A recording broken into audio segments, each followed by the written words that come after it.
Aluguel em cripto através da minha PJ é permitido? Isso gera um planejamento válido para mim? Se você já teve essa dúvida, acompanhe a gente até o final desse vídeo que vamos falar da solução de consulta da Receita a respeito do tema. Eu sou a Thaís Almeida, contadora especialista em contabilidade e tributação de criptoativos. Vamos juntos!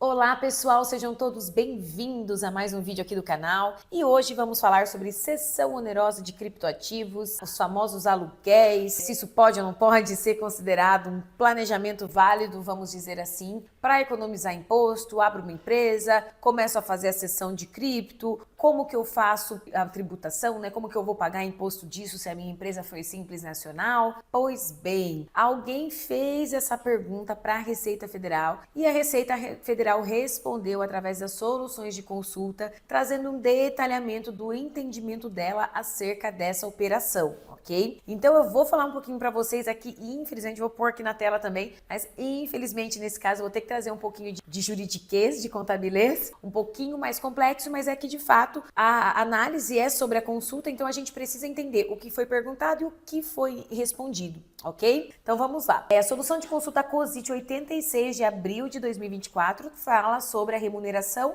pela cessão onerosa de criptoativos fungíveis. A receita de juros remuneratórios pagam em razão de mútuo feneratício de criptoativos não integram a base de cálculo do Simples Nacional. Então bora lá entender esse caso. O que foi perguntado para a Receita Federal? Então, eles explicam aqui no início, né, que trata-se de uma consulta sobre interpretação da legislação tributária. A consulente afirma que é optante pelo Simples, que atua no ramo de outras atividades auxiliares dos serviços financeiros, ou seja, aquele KNAI famoso 6619399, que nós sabemos que é o KNAI das exchanges, né, que tem atividade prevista ali para cripto. Ainda dos que celebrou um contrato particular de cessão temporária de aluguel, de uso de protocolos digitais, criptoativos, com 12 meses de apuração. Na condição de locadora, informa ser remunerada mensalmente no mesmo criptoativo, a um valor fixo de 8% do montante locado. Então a dúvida é, devo tributar os aluguéis mensais como locação de bem imóvel, ou seja, conforme o anexo 3 do Simples Nacional? Se o valor recebido mensalmente de aluguel depositado na conta da pessoa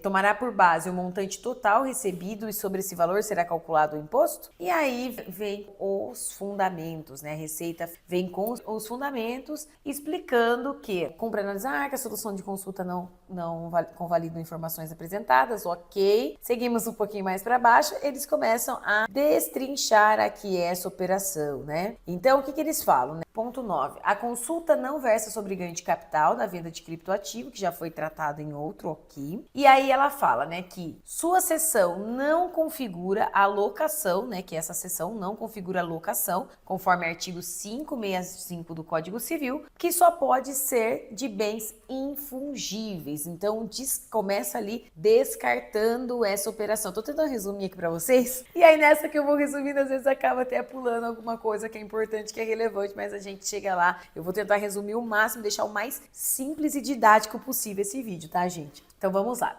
Então, não é locação porque a locação poderia ser de bens fungíveis. Pelo mesmo motivo, a fungibilidade do objeto pode-se descartar também o leasing e o leaseback, né, conforme a resolução tal da CVM. Assim, caso não haja outro motivo para tanto, a mera cessão de cripto fungível não é suficiente para que seja considerado um arrendamento mercantil. Portanto, mais uma possibilidade descartada. Como o cessionário não opera os criptoativos no mercado em favor do cedente, não administra investimentos para ele, portanto, também não se caracteriza como um gerenciamento de ativos. Com maior razão, não caracteriza uma corretagem ou distribuição de valores mobiliários, ou seja, descartado também essa possibilidade do valor mobiliário. Depósito bancário também não é, olha o que ele fala, também não é, seja por não ter sido firmado com uma instituição financeira, seja porque seu objeto não é importância em dinheiro com curso legal no país. Então, vejam, entendam qual que era a ideia aqui, principalmente mostrar para vocês como as coisas acontecem e que de fato acontecem. Gente, eu sou uma mensageira da informação. Acho que uma coisa que eu mais me descobri fazendo, dando aulas, dando curso, dando treinamentos, gravando aqui para vocês no YouTube, é levar informação. Então, Então não é porque a gente quer, né, que às vezes a pessoa entende, né? A pessoa quer levar o caos, ou a pessoa quer levar que essa informação não é boa, a pessoa tá feliz porque tá contente. Não, ninguém gosta de pagar imposto, por óbvio, né? Eu, como contribuinte, como empresária, como investidor em cripto, também não gosto de pagar imposto. Mas eu sou totalmente a favor do combate à desinformação. Então eu acho que tudo, principalmente algo que já foi falado, né? Que já há uma discussão sobre, que já há um parecer, uma solução, qualquer coisa sobre. Essas coisas precisam ser disseminadas. Então eu falo muito que o conhecimento não é sobre ouvir o que a gente quer ouvir, né? Porque é uma delícia, né? É uma delícia a gente ouvir o que a gente quer ouvir. Mas a gente precisa se atentar aos fatos, né? Não podemos estar alienados aos fatos. Então, antes de mais nada, gente, gosto sempre de ressaltar que o meu objetivo aqui é esse. O que eu gosto de fazer é isso. É levar informação de qualidade,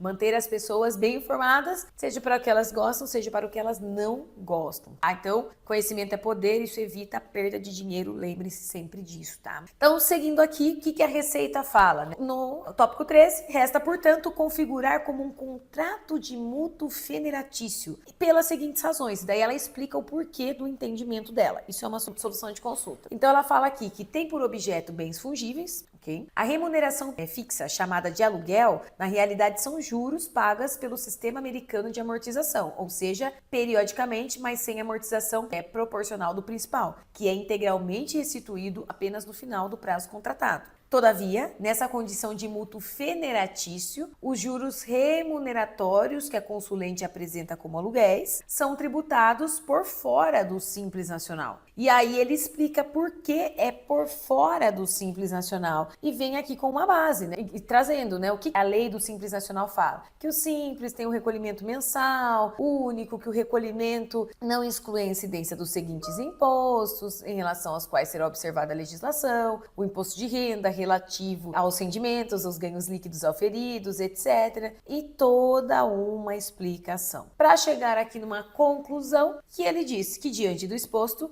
soluciona-se a consulta respondendo que as receitas de juros remuneratórios pagos em razão de mútuo federatício de ações não integram a base de cálculo do Simples Nacional, mas são tributadas pelo imposto de renda a título de rendimento de aplicação de renda fixa. Ou seja, abra uma empresa para isso. Tem lógica? Não tem. Por quê? O que fica claro aqui pra gente? Não é entendido como uma atividade empresarial, tá? No máximo aqui uma PJ investindo fazendo uma operação similar à de renda fixa. Portanto, se a renda fixa tem IR de ganho de capital, Simples Nacional vai pagar 15% e não tenho vantagem nenhuma, em regra geral, do que se eu estivesse fazendo isso pela PJ, pela PF. Então, talvez aí você tenha um custo, né? Porque você está fazendo isso pela PJ. Então, você vai abrir uma empresa, você vai ter honorários contábeis para isso, você vai ter taxa anual de funcionamento na prefeitura para manutenção dessa empresa e ainda vai pagar o imposto lá. E vai ter que gerar um balanço, ou seja, uma complexidade em regra, tá, pessoal? Desnecessária, principalmente se você já é um investidor de cripto, né? Se você já tem outras operações, aí você centraliza na Fisca, faz um único controle, em regra, fica muito mais fácil, tá? Ah, Thaís, mas e se eu sou a empresa que estou pegando os valores, enfim, para aluguel, etc. Aí caberia analisar do que essa empresa está fazendo, que ela está captando, né? Primeiro ela já está captando ali valores e ela está fazendo esse aluguel, né? Então a título de quê? E esse aluguel que ela está pegando, qual é o serviço que ela está realizando? O contrato de prestação de serviço que ela tem com a pessoa que cedeu os criptoativos, qual é? De acordo com essa operação, com esse fato, com essa essência da operação, é que vai gerar o enquadramento da tributação, ok? E aí sim que vai definir como que a empresa vai pagar e principalmente de acordo com o seu regime tributário, ok? Então, pessoal, fechamos aí mais um vídeo atendendo a pedidos, falando um pouquinho sobre aluguel de criptoativos e o entendimento, digamos assim, recente, né, de um ano atrás, da Receita Federal.